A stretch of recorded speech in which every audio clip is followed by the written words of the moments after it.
Angry people sound like gloomy types. We certainly don't usually think of them as optimists, and yet, beneath their gruff surface, they truly are, much to their cost.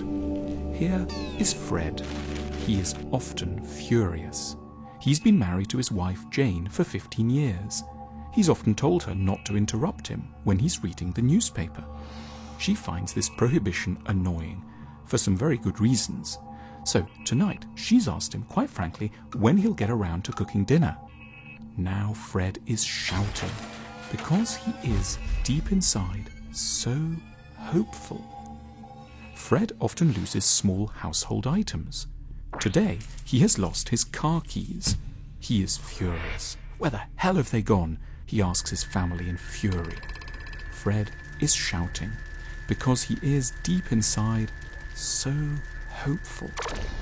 Fred arrives at the airport. His flight is delayed by 4 hours. It's an outrage, especially as he's one of the airline's premium passengers. He goes up to a young woman at the check-in desk and tells her exactly what he thinks. Fred is shouting, because he is, deep inside, so hopeful. Despite all the evidence Fred keeps encountering, he stubbornly and devotedly maintains a faith in a world in which his partner understands him, small household items don't go astray, airline schedules are more than a fiction. All his experience, stretching back many decades, has not dampened the intensity of his crazed hopes, and every time they're dashed, he screams.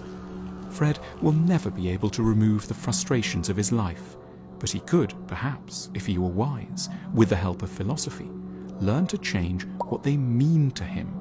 He might learn to accept reality for the sadder thing it truly is.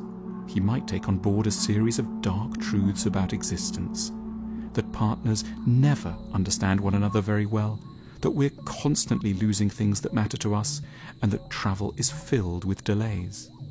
More broadly, he might realize that life is, outside of the odd, brief, sunny patch, a sequence of disappointments, misunderstandings, sorrows, griefs, and eventually catastrophes. Fred could learn to get a lot less angry if only he learned to stamp on all his hopes more effectively. Most of us are, in many ways, a little bit like Fred, but our agitation isn't permanent or unbudgeable. It's only the result of the sudden defeat of our expectations. So, in order to grow reliably calmer, we need to get a lot less optimistic about how life might go. Pessimism is the cure for anger.